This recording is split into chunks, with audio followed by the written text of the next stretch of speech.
A red scarf, a flicker of light, and a pair of eyes that refused to look away. That's how it began. No one in that crowded diner noticed the silent exchange between a little girl and a wounded German shepherd, but from that moment, their stories were no longer separate. What they built together would outlast Fear Fire and even time itself. Stay to the end, because the truth behind that promise will stay with you long after the screen fades. Like, subscribe and tell me in the comments where you're watching from. The diner sat alone along Route 19, the kind of place truckers stopped at for black coffee and cold fries. Inside, 8-year-old Emma Lewis tried to ignore her parents' argument about bills. Her father's voice was low, weary, while her mother's grew sharper with every word. Emma swung her small legs beneath the booth, tracing her finger along the cracked vinyl seat until her gaze drifted toward the window. Beyond the glass, the world looked washed and gray, the kind of color that made everything seem forgotten. And then she saw him. A German shepherd motionless near the parking lot, his fur soaked and matted from the drizzle ribs faintly visible beneath the coat. He sat perfectly still, staring into the diner, as though he'd been waiting for someone to notice him. His eyes weren't wild or angry. They were calm, almost human, the kind that asked for nothing but were full of everything. Emma blinked, unsure if she was imagining it. No one else seemed to see him. Her mother gestured sharply with her fork. Her father rubbed his forehead. The waitress refilled coffee without a glance outside. The dog lifted one paw slightly, then lowered it, as though unsure whether to come closer. Something in that hesitant motion pulled at her chest. Emma tore a piece from her burger bun, waited until her parents weren't looking, and leaned down. She placed it quietly under the table just by the door. For a moment, nothing happened. Then she heard a faint sound of paws against gravel.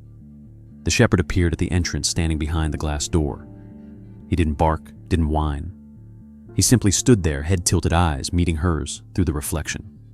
And then softly his tail moved once. Not a wag of excitement, but a slow, grateful wave. It was enough to make her breath hitch. "Emma, eat your food," her mother snapped, pulling her back to the noise of clattering dishes. Emma looked down, but her appetite was gone. She thought about that single wag, the way his eyes seemed to say, "Thank you for seeing me." When her father finally paid, they stepped out into the cold. The rain had stopped, leaving the air sharp with the smell of wet asphalt. The shepherd had retreated to the far side of the parking lot, sitting beside a flickering streetlight. He didn't move as they passed. He just watched, calm and patient. "Can we give him something?" Emma asked, tugging her father's sleeve. "No, honey," he replied gently. "He'll find his way," but she wasn't sure he would. They got into the car, the engine coughed to life, headlights slicing through the fog. Emma pressed her face to the window. The dog rose and began to follow, keeping a slow, steady pace behind them. He didn't bark or run, just walked head low, eyes fixed on the red taillights. For nearly half a mile, he stayed there, a shadow moving through the mist. Then gradually he stopped. In the rearview mirror, Emma saw him sit down at the edge of the road, small and still against the fog. "He's still there," she whispered. Her father didn't hear. They turned a corner, and he disappeared from sight. That night, Emma couldn't sleep. The sound of the rain outside felt heavier somehow, each drop a small echo of loneliness. She imagined the shepherd sitting beneath that same foggy light, waiting for someone who would never come back. She slid out of bed, tiptoeing to the window. Through the curtain, she could see the empty road stretching towards the diner miles away. She closed her eyes and whispered, "I'll come back, I promise." The next morning at breakfast, her mother was still frustrated, muttering about overdue payments. Her father sipped his coffee, silent. Emma sat quietly, pushing her cereal around with a spoon. "What's wrong, sweetheart?" her father asked finally. "The dog," she said softly. "The one at the diner." Her mother sighed. "Emma, that dog probably belongs to someone. You shouldn't worry so much, but Emma didn't believe that. Stray dogs didn't wait by diners for hours unless they were waiting for something or someone they'd already lost. When they drove past the diner later that afternoon, Emma pressed her forehead against the car window. The rain had lifted the pavement, gleaming under the pale sunlight. And there he was, same place, same posture. The shepherd sat exactly where she'd seen him the night before, staring at the passing cars. "He's still there," she breathed. Her father didn't look. Emma were late. The car sped by, leaving the figure smaller and smaller, until he was just a blur swallowed by the light. That evening, Emma took out her sketchbook. She drew his face carefully, the drooping ears, the tired eyes, the faint scars she thought she saw under his fur. She titled it, "The Lonely Eyes." When her father passed by her room, he stopped to look. "That's really good," he said quietly. "Does he have a name?" Emma hesitated, tapping her pencil against the page. "Not yet," she said, "but I think he's waiting for one." Her father smiled, then walked away. The week that followed felt heavier than usual, though nothing in Emma's world had truly changed. School was the same. Her parents' arguments about money echoed through the house every night, and the gray clouds over Route 19 still hung low and unmoving. But inside her chest, something new had begun to grow, a strange ache that always returned when the car neared that diner. Every evening when they drove home from school, Emma would lean toward the window, pressing her forehead against the cool glass, her breath leaving faint circles of fog. The moment the diner's neon sign flickered into view, her heart would pound faster, and every single time he was there. The German shepherd sat in the same spot near the lamppost at the edge of the parking lot, still as a statue. Sometimes his fur shimmered in the weak afternoon sun. Sometimes rain soaked him until he looked like part of the shadows. But he was always there, watching, waiting, like time didn't matter. Her father never noticed, but her mother eventually did. "You keep looking at that dog," Grace said one evening. "He's probably someone's pet." Emma shook her head. "He's not. No one ever comes for him." Grace sighed.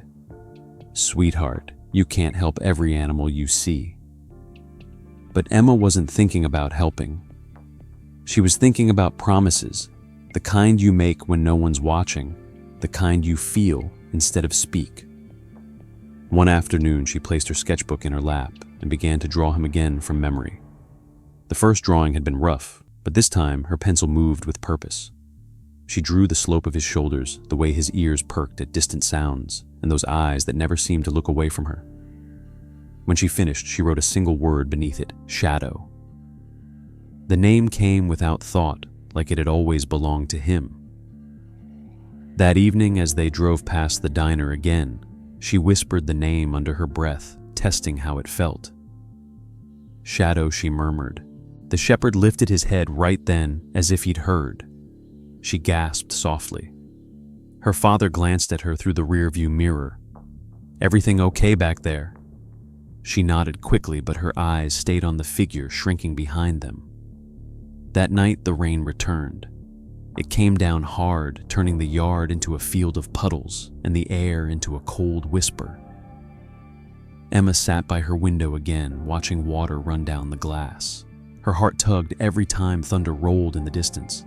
She imagined the dog, no shadow, curled under that diner sign alone in the storm. The thought was unbearable. When the next flash of lightning struck, she made a decision. "Dad," she whispered as she ran downstairs. Her father, Mark, looked up from his worn-out ledger book. "Emma, what are you doing up? He's out there," she said breathlessly. "The dog. He's all wet. We have to help him." Mark rubbed his temples. "Honey, it's almost 9 o'clock. We can't go now." "Please," she begged, tears filling her eyes. "Just drive me there, just once." Grace appeared from the kitchen doorway, frowning, but when she saw Emma trembling, her voice softened. "Mark, maybe we should go, just this once." 10 minutes later, the car headlights cut through sheets of rain as they turned onto Route 19. The neon sign of the diner flickered faintly through the downpour. Emma's heart pounded in her ears. The parking lot was nearly empty, the puddles reflecting streaks of red and blue light. And there, sitting exactly where he always did, was Shadow. The rain plastered his fur against his body, and his ears twitched at the sound of their approaching car. "He's still here," Emma whispered. Mark parked near the edge of the lot, turning off the engine. "Stay in the car," he said gently. But Emma had already unbuckled her seatbelt. The wind caught her hair as she opened the door, the rain instantly soaking through her jacket. She stepped out slowly, her small shoes splashing in the puddles, her breath turning white in the cold. The shepherd didn't move. His tail flicked once, cautious.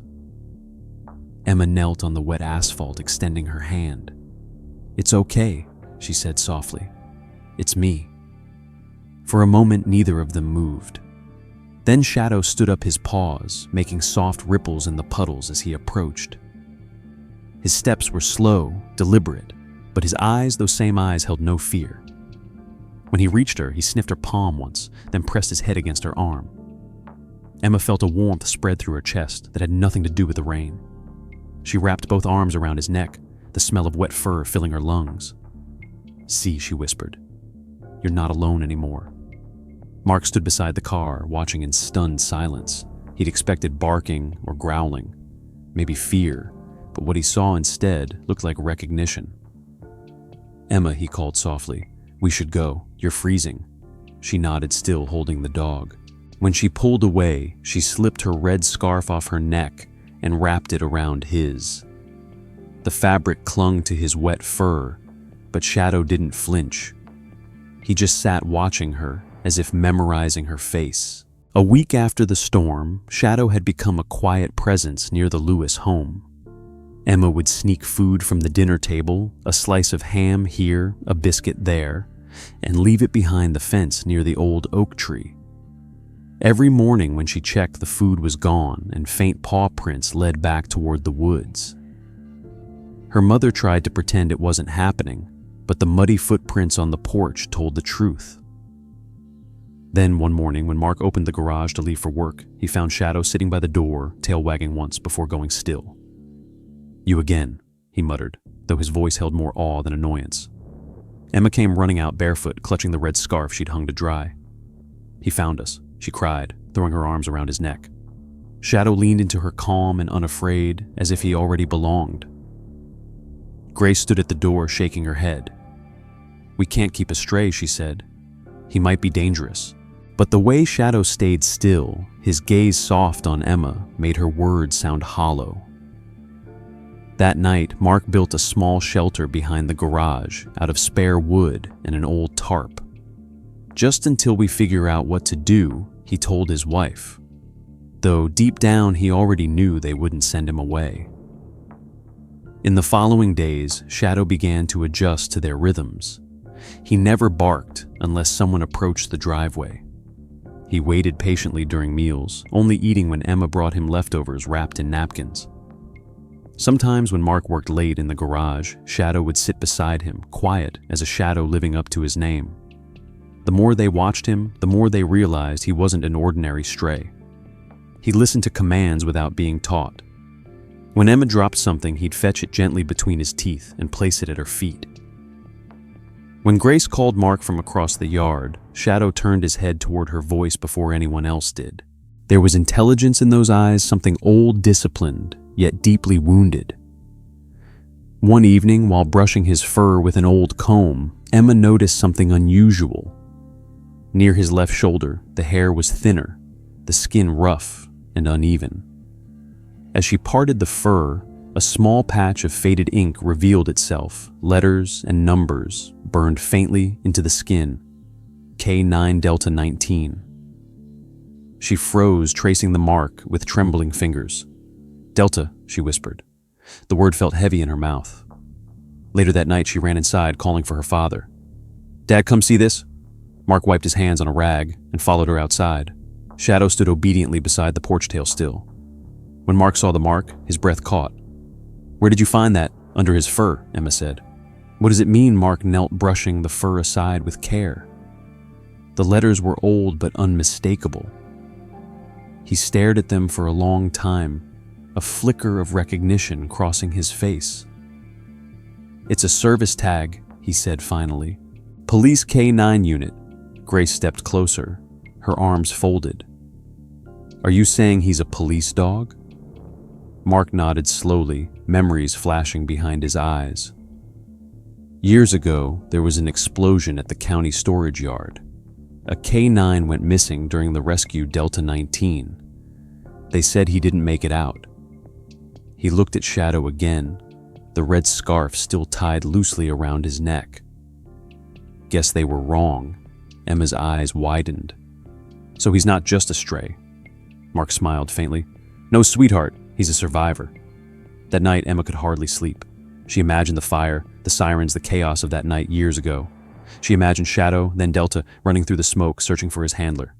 Her heart ached at the thought of him waiting year after year for a voice that never came back. She sat up and whispered into the dark, "You waited for the wrong person, didn't you? But I found you now."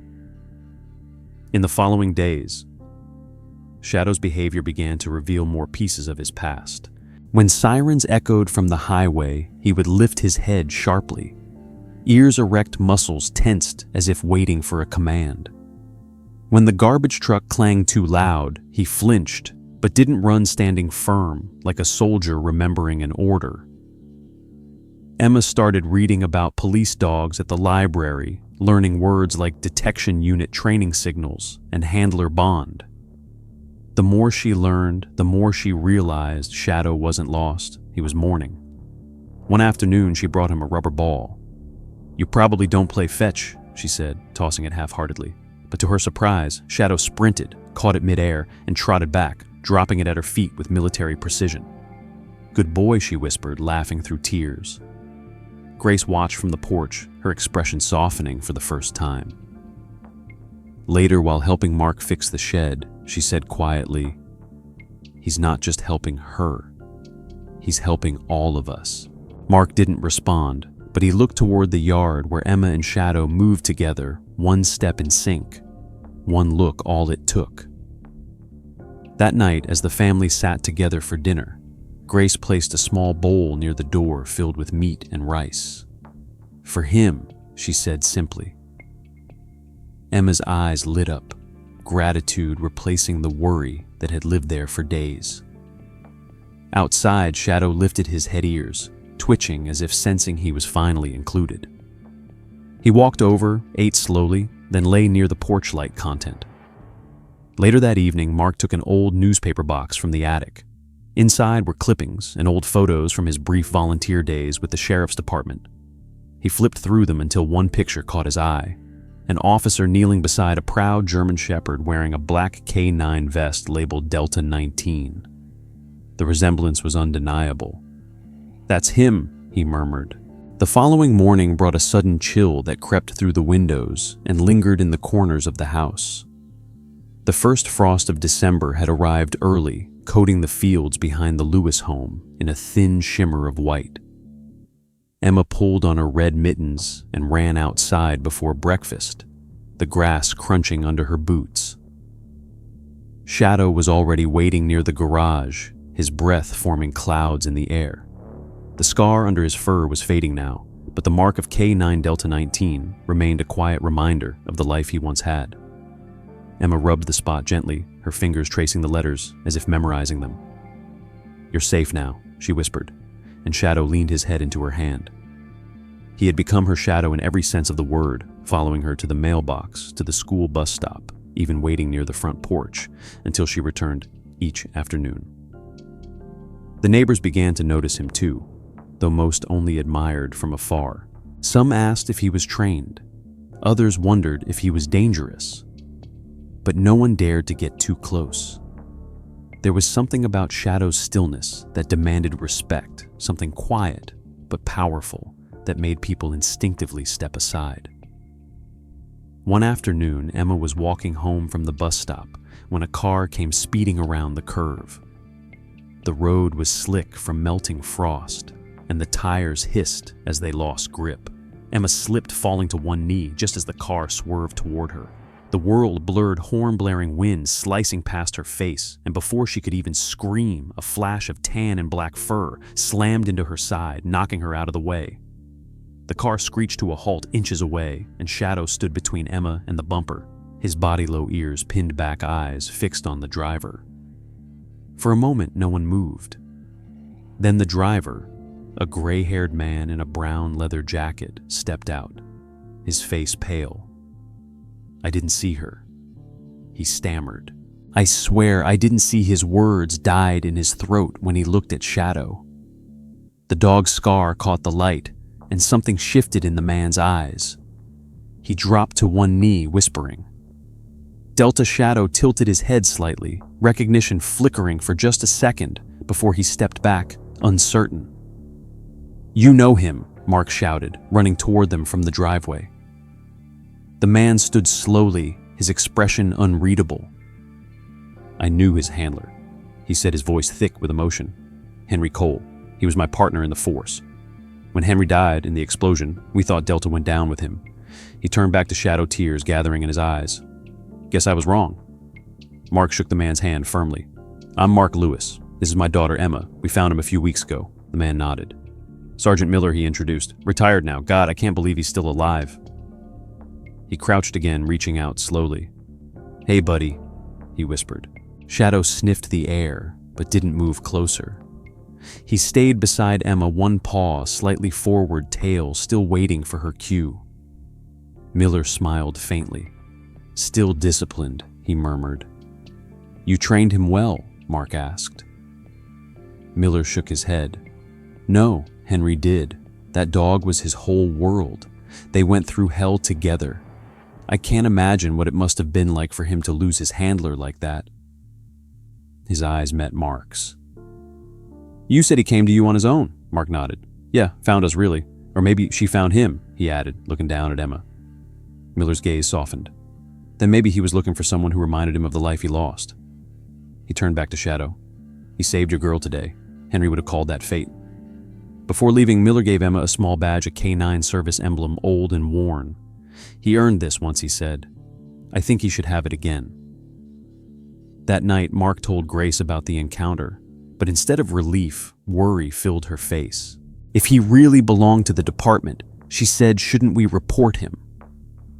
What if they want him back? Mark hesitated. He's been through enough. He's not a piece of equipment. But if someone recognizes him, then they'll have to go through me first, Mark said more firmly than he intended. Emma sat on the stairs listening to every word, her heart pounding. She couldn't bear the thought of losing him. Later, she tiptoed into her room, where Shadow lay curled beside her bed. The room was dark, except for the faint glow of her nightlight casting soft patterns across the floor. She knelt beside him, sliding her hand under his paw. "They're talking about taking you away," she whispered, her voice breaking. "But I won't let them."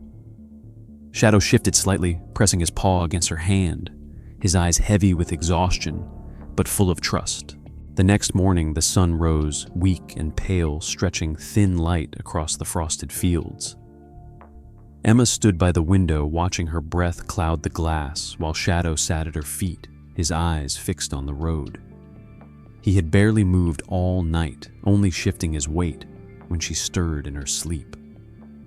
Mark came in quietly, a cup of coffee in hand. "He hasn't left that spot since dawn," he said softly. "Like he's waiting for something." Emma smiled faintly. "Maybe he is." Around noon, a car rolled into the driveway. The sound of the tires crunching over gravel made Shadow lift his head. When the door opened, Sergeant Miller stepped out, carrying a small metal box wrapped in an old police jacket. He walked toward them, his boots sinking into the frost. "Morning," he said, his voice rough. "I couldn't stop thinking about him last night." Mark nodded, shaking his hand. "Come in, Sergeant." Inside, the house felt warmer than usual, the smell of cinnamon and coffee filling the air. Grace looked uneasy, but didn't object when Miller knelt beside Shadow, placing the box on the floor. "I went through some of Henry's things," he said, unwrapping the jacket. "Found something that belongs to him, or maybe to both of them." The tin box was dented, the metal scorched black around the edges. He opened it carefully, revealing a rusted collar tag attached to a broken chain. The engraving was barely legible. property of Officer Henry Cole Delta, 19. Miller's hands trembled as he held it out. I thought this was lost in the explosion. Emma reached for it, her fingers brushing the cool surface. That was his partner, she asked. Miller nodded. Yeah, Henry and Delta were inseparable. When the explosion happened, Henry didn't make it out, but witnesses said they saw the dog dragging him out of the fire before the second blast hit. No one ever found him after that. We thought he died trying to find Henry. His voice cracked. Guess we were wrong. Mark swallowed hard, the weight of the story settling over the room. He's been carrying that scar ever since he murmured. Miller nodded. And maybe something heavier. He turned the tag over, pointing to faint scratches on the back. Look at this. The word home had been carved in uneven lines, each letter jagged as if done by hand with a knife or nail. Emma stared at it, her eyes wide. Who wrote that? Miller shook his head. Don't know. Henry might have done it, or maybe someone who found the tag before me. Either way, it means something. Shadow sniffed the tag, then whimpered softly. He nudged it toward Emma, with his nose pressing it against her knee before resting his head in her lap. Grace wiped her eyes with the back of her hand. He knows, she whispered. He knows what it means. Emma clutched the tag close to her chest. Home, she said quietly. That's what he was looking for. The rest of the afternoon passed in a strange silence. Miller stayed for coffee, sharing stories of Henry and Delta on patrol, the way Delta could track a scent through miles of forest, how he once saved a lost child from freezing in the woods. Emma listened like each word was part of a missing puzzle piece. Mark leaned back, watching Shadow stretch out beside his daughter, the red scarf bright against his dark fur. For the first time, the dog seemed completely at peace, no longer restless or wary. Before leaving, Miller handed Mark a folded photo from his jacket pocket. It showed Henry Cole kneeling beside a younger Delta, both looking proud, full of life. He was a good dog, Miller said quietly. But looking at him now, I think he found what Henry wanted for him. What's that? Mark asked. Miller smiled faintly. A reason to stop waiting. After the door closed and his car disappeared down the road, Grace turned to her husband. What are we going to do about him? She asked softly. Mark shook his head. We're going to do what's right. He belongs here now. That night, Emma sat on the living room floor polishing the tag with an old cloth. The letters caught the light from the fireplace glowing faintly. Shadow lay beside her eyes, half closed, the rhythmic rise and fall of his chest matching hers. Do you think he remembers? She asked. Mark looked up from his chair. Maybe not the details, he said, but dogs don't forget love or loss. He remembers both. Emma smiled, faintly running her hand through Shadow's fur. Then we'll give him something new to remember. When bedtime came, she couldn't bear to leave him in the cold. She spread her blanket on the floor beside her bed, patting it twice. Shadow circled once, then lay down his head, resting near her pillow. In the quiet of the room, she could hear the faint rattle of the tag against his collar, soft, steady, like a heartbeat.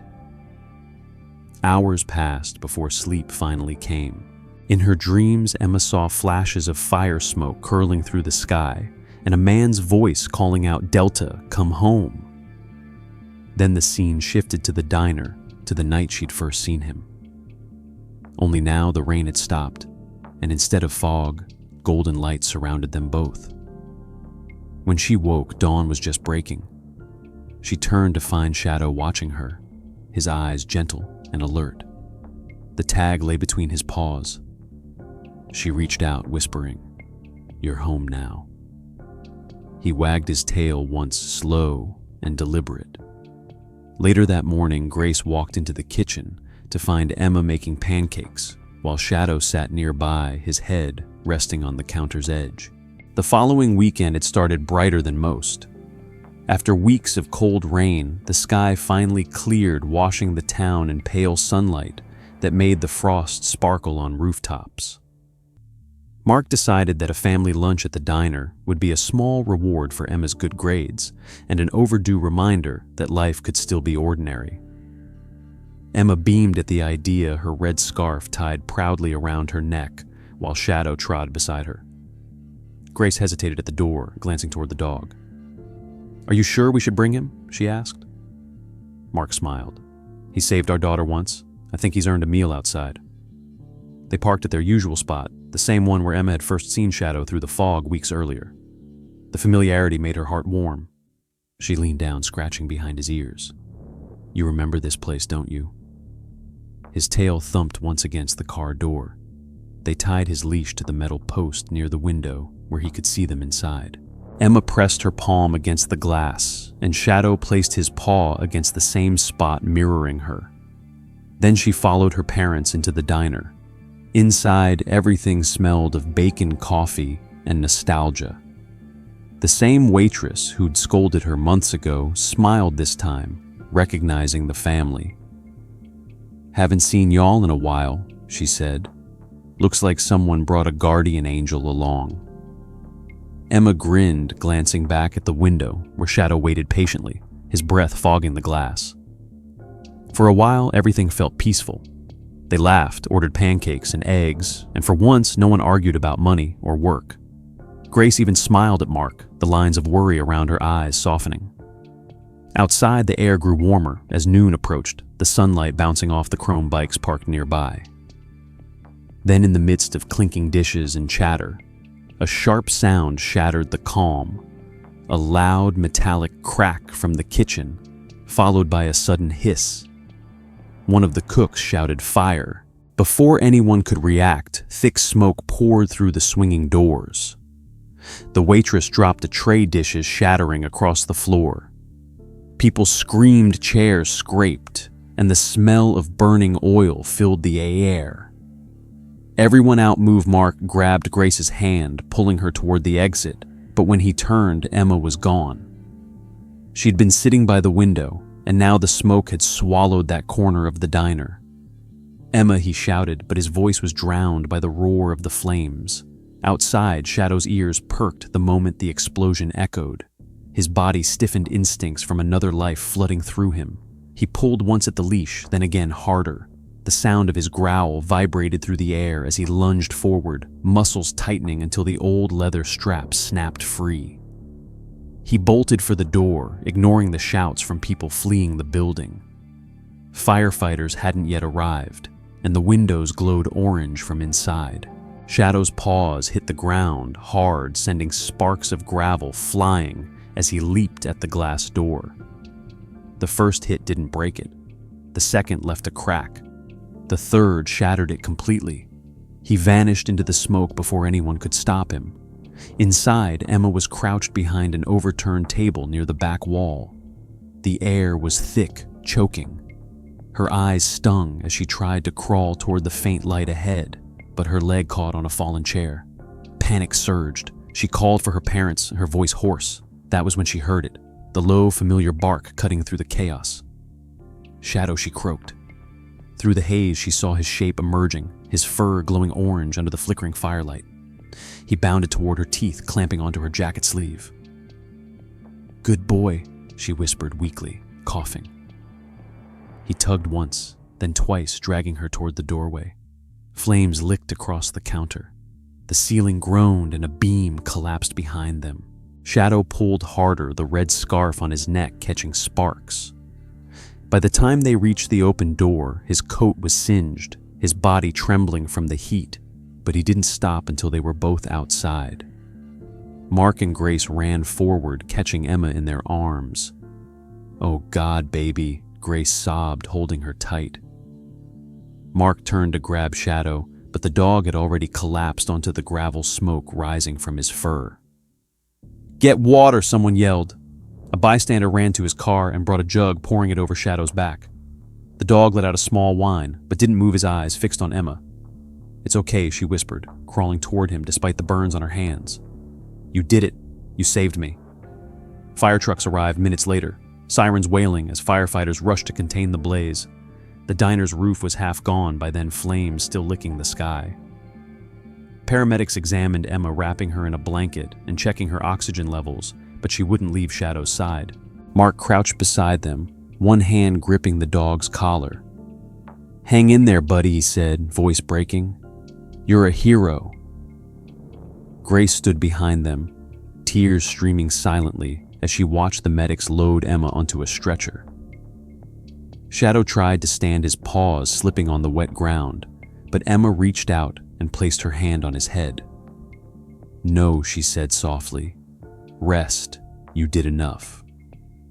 His tail moved once faintly before he lowered his head onto her lap. That night, the smell of smoke still lingered on their clothes. The family sat together in the hospital waiting room while a veterinarian examined Shadow in the emergency unit across town. The hospital room smelled faintly of antiseptic and quiet hope. Machines hummed softly, the steady rhythm of breathing monitors punctuating the silence like the ticking of time itself. Emma sat on the narrow hospital bed, her knees pulled to her chest, the blanket around her shoulders still faintly smelling of smoke. Every time she closed her eyes, she saw the fire, the crackling orange light, the falling beam, the flash of Shadow's body breaking through the flames. He had risked everything for her, and now she could only wait while strangers decided whether he would live or die. Mark sat beside her, staring at the floor hands clasped together. Grace leaned against the wall, her face pale, the weight of exhaustion sinking into her posture. None of them spoke for a long time. When the nurse finally entered, she placed a gentle hand on Emma's shoulder. "They're still working on him," she said softly. "The vet says he's strong, but it'll be a rough night." Emma nodded numbly, but her mind was already elsewhere. She couldn't imagine the world without the soft sound of his paws following her through the hallway, without the gentle press of his head against her knee when she was sad. The idea that he might not wake up felt like losing a part of herself she didn't know she had. Hours passed. Midnight crept closer, the corridors emptying, the lights dimming. Grace had fallen asleep in the waiting chair, her hand still gripping her purse strap.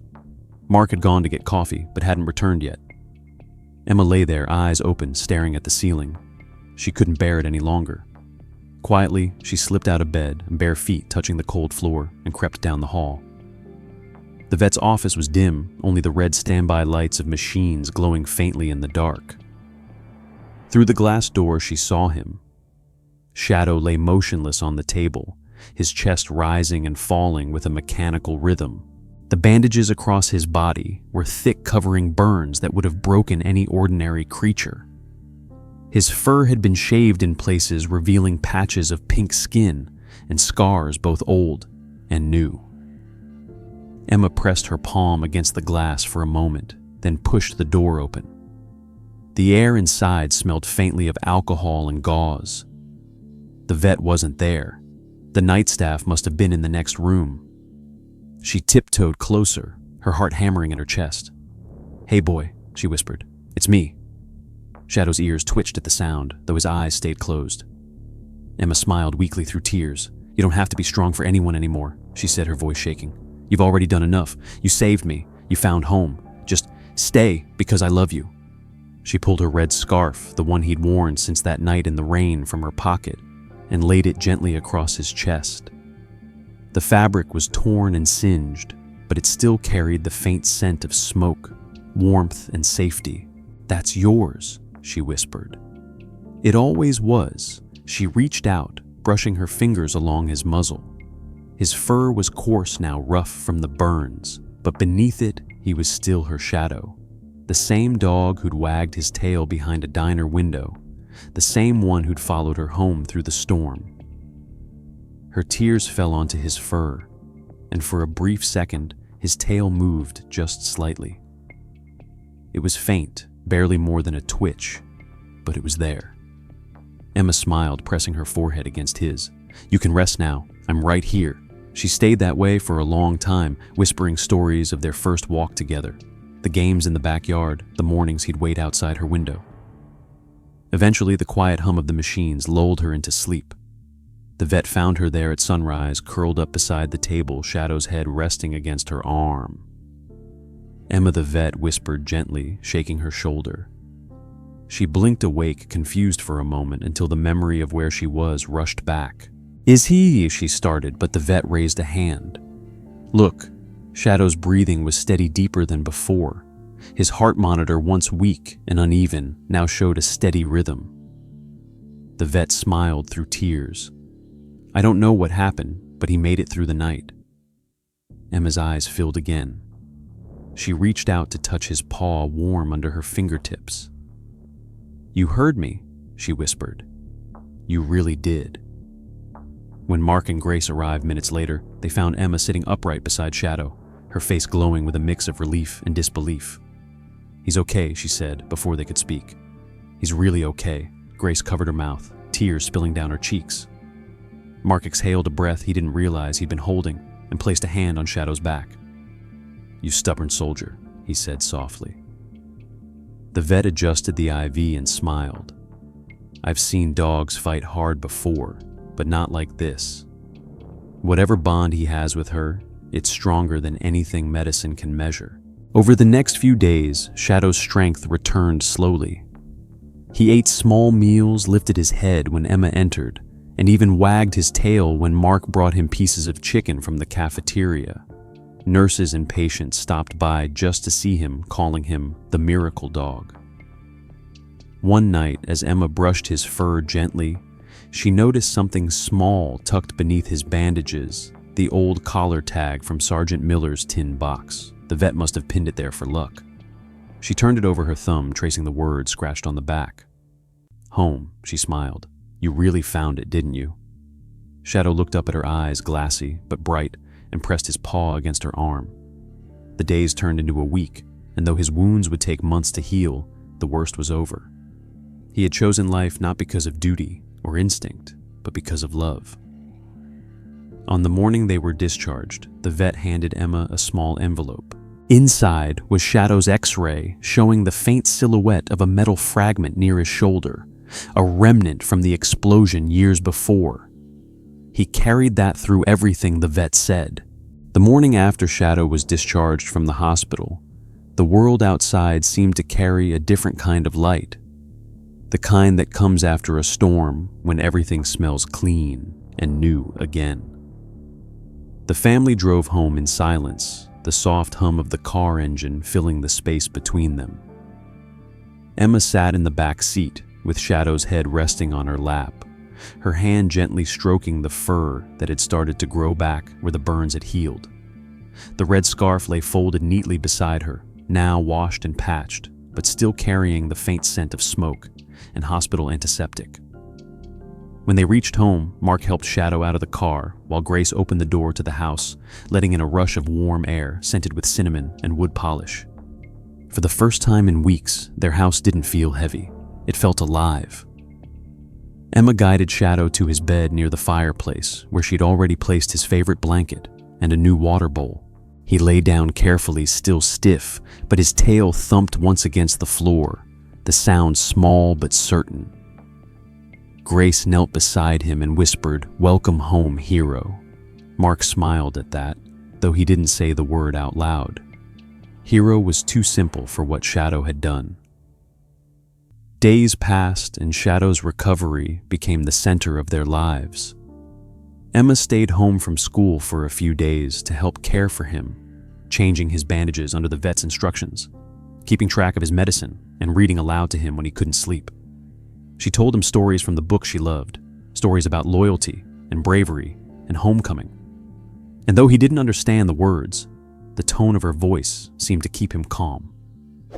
Mark spent evenings building a small ramp at the back door so Shadow could walk outside to the yard again. Grace, who once hesitated to let the dog inside, now made chicken broth every night and added it to his meals. The unspoken truth settled between them. He had saved their daughter, but in doing so, he had saved their family too. One crisp morning, as sunlight poured across the kitchen table, a knock came at the door. Mark opened it to find Sergeant Miller standing on the porch, dressed in a dark uniform jacket, his face solemn but warm. Behind him stood two uniformed officers carrying a small wooden box draped with a folded blue cloth. "Morning," Mark Miller said quietly. "We heard about what happened. The department wanted to come in person." Grace stepped forward, her hand covering her mouth. "Oh my goodness, come in, please." Miller nodded and followed her to the living room where Shadow lay near the fire, his eyes alert but calm. When he saw Miller, he raised his head slightly, his ears twitching. The officer knelt down beside him, his voice breaking with emotion. "Hello again, Delta," he said softly, using the name Shadow had once carried. "You still remember, don't you?" Shadow blinked slowly and then shifted his weight, pressing one paw forward, as if in response. "He does," Emma said from the couch, her voice trembling with pride. Miller reached into the wooden box and pulled out a small velvet case. Inside was a polished silver medal attached to a blue ribbon. The engraving read, "For valor and loyalty beyond duty. Officer Henry Cole and K9 Delta 19. Miller cleared his throat.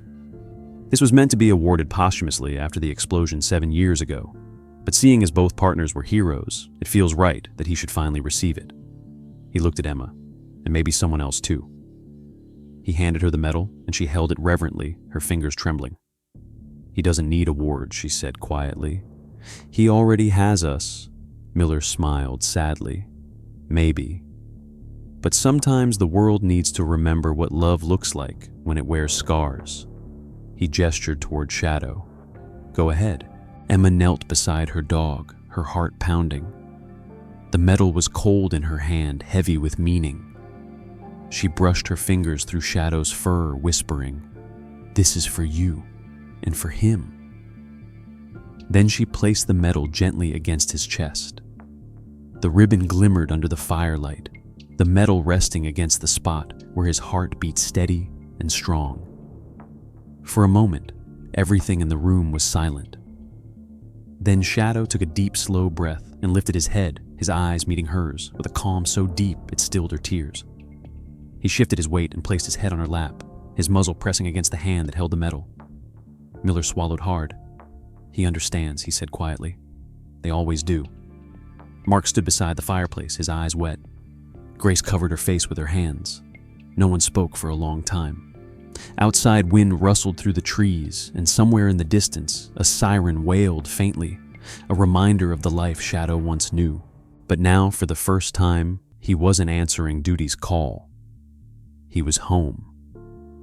Miller reached into his pocket and pulled out a photo, the one of Officer Cole kneeling beside Delta, taken years before.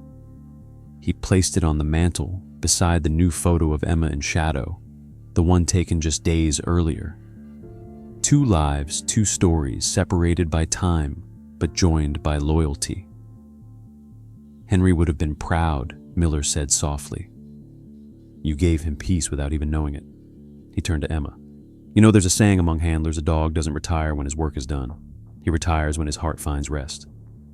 I think his finally has." Emma smiled through her tears. "Mine too," she whispered. Miller placed his hand gently on Shadow's head. "Thank you for bringing him back," he said, and then quietly left the officers following behind. When the door closed, the house felt warm again, the fire casting soft shadows across the walls. Mark walked to the mantel and adjusted the medal's ribbon so the light caught it just right. "Looks better there than in any display case," he said.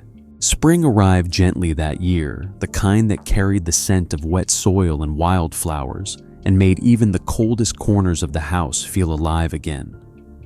The snow that once blanketed the yard had melted into soft grass, and the trees behind the Lewis home began to bloom with pale pink petals. Shadow's recovery was slow but steady. Each day he grew stronger, walking farther down the path by the fence, sniffing at the new sense of life, as if rediscovering the world he had fought so hard to return to. Emma followed him everywhere, notebook in hand, writing down little observations, the way his ears perked at the sound of distant birds, the way he looked at the sunrise with calm, knowing eyes. She had been given an assignment at school to write about her hero, and she already knew exactly who it would be. Every evening after dinner, she sat at the kitchen table and worked on the essay, scribbling words until her hand cramped. Grace read over her shoulder sometimes, smiling through quiet tears, while Mark pretended not to be emotional as he polished Shadow's medal on the mantel. "You're writing about him, aren't you?" Grace asked one night. Emma nodded without looking up. "Everyone else will write about famous people or soldiers," she said softly. "But my hero has 4 legs and a heart that saved mine." Grace reached out, smoothing her daughter's hair. "Then write it the way you feel it. People don't have to understand it. They just have to feel it too." The following week, Emma turned in her essay. Her teacher, Mrs. Price, read it twice before calling her aside. "Emma," she said, voice trembling, "this isn't just good, it's extraordinary. We're entering it in the town's annual fair contest. You'll read it aloud this weekend." Emma's stomach fluttered at the thought, but she nodded. "Okay," she whispered. When she told her parents that evening, Grace hugged her so tightly she could barely breathe, and Mark promised to bring his old camera to record it. Even Shadow seemed to sense something special was happening. He wagged his tail and followed her from room to room as she practiced her speech.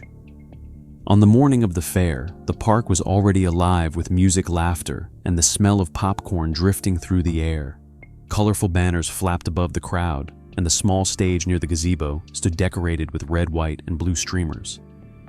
Emma wore a light blue dress, and around her neck, tied loosely, was Shadow's red scarf. It had faded over time, but still felt like a piece of him she could carry. Shadow sat beside her chair near the stage, his fur shining in the sunlight, his metal glinting like a small flame. As the announcer called her name, the crowd fell silent. Emma took a deep breath, her hands shaking as she walked up the wooden steps. She stood at the microphone, looked out at the sea of faces, and began. "My hero," she said, "wasn't born to be one. He didn't wear a cape or have superpowers. He was just a dog, abandoned, scarred, and lost. But when I met him, everything changed." Her voice wavered at first, but grew steadier with each word. She told them about the diner, the rain, the fire, and the word engraved on the tag, home. She spoke about bravery, not as something loud and bold, but as something quiet and patient, like the way Shadow had waited for her to come back that night in the storm. As she spoke, people in the audience began to cry. Even the mayor wiped his eyes with a handkerchief. Mark held Grace's hand, their fingers trembling together. When Emma reached the final paragraph, her voice broke. "He taught me that heroes aren't always the ones who save the world. Sometimes they're the ones who remind us what love looks like when everything else is burning. My hero didn't just save my life, he showed me what home means." For a moment, there was silence, the kind that feels sacred. Then a soft murmur rippled through the crowd, followed by applause that swelled into thunder. Emma lowered her head, tears streaming down her cheeks. And then something incredible happened. A commotion at the edge of the stage made her turn. Shadow, who had been resting beside her parents, had risen to his feet and was limping slowly toward her. The crowd gasped as he climbed the steps, his gait uneven but determined. When he reached her, he paused, looking up at her with those same calm golden eyes that had once watched her through a foggy diner window. Then in front of everyone, he lowered himself onto the stage floor and placed his head gently on her shoes. The audience went silent again, and then someone whispered, "He knows." Emma dropped to her knees, wrapping her arms around him, burying her face in his fur. "You were listening," she whispered, her voice muffled by tears. "You always listen." Cameras clicked, children cheered, and even the announcer had to wipe his eyes. When she looked up again, she saw Sergeant Miller standing near the back of the crowd, his hand pressed over his heart. He saluted once, his eyes shining, then turned away, letting the moment belong to them. After the ceremony, reporters approached, asking for interviews, photos, and headlines about the hero dog of Willow Creek. But Emma didn't care about fame. She just wanted to take Shadow home. That evening, as the sun dipped below the horizon, painting the sky in soft orange and gold, she sat with him on the porch. The medal and the ribbon lay on the table beside her, and the red scarf fluttered lightly in the wind. "You did it," she said, quietly stroking his fur. "You told your story without a single word." Shadow looked up at her and wagged his tail, once his breathing slow and content. Mark joined them with 2 mugs of cocoa, handing one to his daughter. "You made the whole town cry," he teased, sitting beside her. "Not bad for your first public speech." Emma smiled faintly. "He made them cry. I just told the truth." Grace came out with a blanket, draping it over their shoulders. "He's the kind of hero people don't forget," she said softly. "The kind that reminds them that love is still out there." The 3 of them sat in silence, watching the stars appear one by one. Somewhere down the street, they could still hear the faint echo of applause from the fairgrounds. But here in the quiet glow of their porch light, Emma didn't need the noise. The years slipped by quietly, the way seasons fade from memory until you only recall the light that once fell on a certain afternoon. Willow Creek grew busier. The diner rebuilt after the fire, now bustling with laughter and new families. But the Lewis home at the edge of town stayed the same, warm-weathered and full of memories that lived in every shadowed corner. Emma grew older, taller, her voice steady and sure. She still wore the red scarf sometimes, though it had long since lost its color, and she still kept Shadow's medal polished on the mantel beside Officer Cole's photo. Shadow himself aged with grace. His muzzle turned gray. His pace slowed, but his eyes never lost that deep, quiet wisdom. Every morning he would follow Emma to the gate when she left for school, sitting by the fence until she disappeared from view, and every afternoon she would find him waiting in the same spot. The neighbors often joked that you could set your watch by the rhythm of his loyalty. Time, however, is a gentle thief. The years that had once seemed endless began to narrow, and one cold spring morning, Emma woke to find Shadow still lying at the foot of her bed, his head resting near her pillow, but his chest no longer rising. The silence that followed was the heaviest sound she had ever heard. For a long time, she couldn't move, couldn't speak. When she finally did, her whisper was barely a breath. "Good boy," she said. "You kept your promise." Mark built a small wooden cross beneath the oak tree where Shadow loved to rest, carving the word home into the wood. Grace planted wildflowers around it, and Emma placed the red scarf over the grave, the fabric fluttering gently in the breeze. That evening, when the sun dipped low and the fields turned gold, the 3 of them stood together in silence. They didn't cry, not because there were no tears left, but because some goodbyes are too sacred for sound. The next day, the house felt unbearably quiet. The familiar jingling of Shadow's collar, the soft padding of his paws against the floor, the warmth at the end of Emma's bed, all of it was gone. She wandered through the house in a daze until she found herself sitting by the fireplace, staring at the medal hanging above it. The light from the window glinted off the engraving, "For valor and loyalty beyond duty." She smiled through her grief. "That's you," she whispered, "still serving even now." Weeks turned into months, and though the pain softened, the memories stayed sharp. Emma finished high school, then college, and eventually returned to Willow Creek as a teacher. She moved back into the old house to care for her parents, now older and slower, but still full of the same quiet kindness Shadow had once reflected in his own way. The oak tree in the yard grew wider, its branches strong and sheltering. Children often played beneath it, and sometimes stray dogs would wander through the fence, resting in its shade, as if drawn by something unseen. Emma never chased them away. She would smile and say, "It's a good tree. It remembers." One late summer afternoon, nearly 10 years after that day at the fair, Emma was raking leaves in the yard when her rake hit something buried just beneath the roots. She knelt and brushed away the soil with her hands until she uncovered a small tarnished object, the old collar tag. Her breath caught as she turned it over. The letters were faint, but still visible.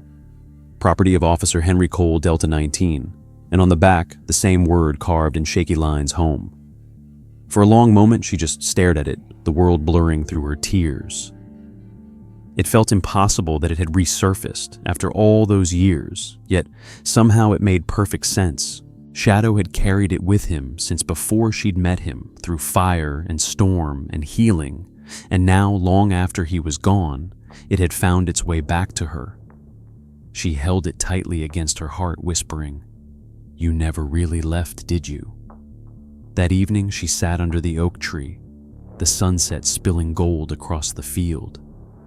The air was warm, full of cicadas, and the smell of earth after rain. She placed the tag on the wooden cross where the red scarf had long since faded to threads and rested her hand on the ground. "I get it now," she said softly. "You weren't just waiting for me to come home. You were teaching me what it means to carry it." The wind stirred through the leaves, a sound like a sigh or a whisper, and for a heartbeat, she thought she heard the faint jingle of a collar. She smiled through the tears. "Good boy," she whispered again. Years later, when her students asked her why she always wore a small charm on a chain around her neck, she would touch the collar tag gently and tell them, "Because it reminds me that love isn't about holding on. It's about remembering where you found it." Her stories about Shadow became a lesson in every classroom, a tale of loyalty, courage, and quiet grace. She told them that bravery doesn't always roar. Sometimes it simply waits through rain and fire and time itself until it finds the person it was meant for. And somewhere in every telling, there was the soft echo of pause and the rustle of a red scarf. As the years continued to unfold, Emma aged, but she never left Willow Creek. The diner still stood at the corner of Route 19, its sign brighter than ever. And sometimes she would stop by, order a cup of coffee, and sit by the window where it had all begun. Outside, she could still see the reflection of a young girl pressing her palm against the glass and a dog wagging his tail, once slow and grateful. She would smile to herself, whispering, "You're still with me." And in that moment, she knew he was. On her last morning in the world, when her hair had turned silver and her hands trembled from age, her niece found her sitting beneath the oak tree with the tag resting in her palm. The sun rose golden through the branches, and the wind carried the scent of grass and wildflowers, just like the day Shadow had come home. The end. If this story moved you, don't forget to like the video and subscribe for more stories like this one. Tell me in the comments which moment touched you the most. Was it when Shadow returned to the diner when he ran into the fire? Or when Emma found the collar tag under the oak tree years later? And let me know where you're watching from. I always love seeing how far these stories travel.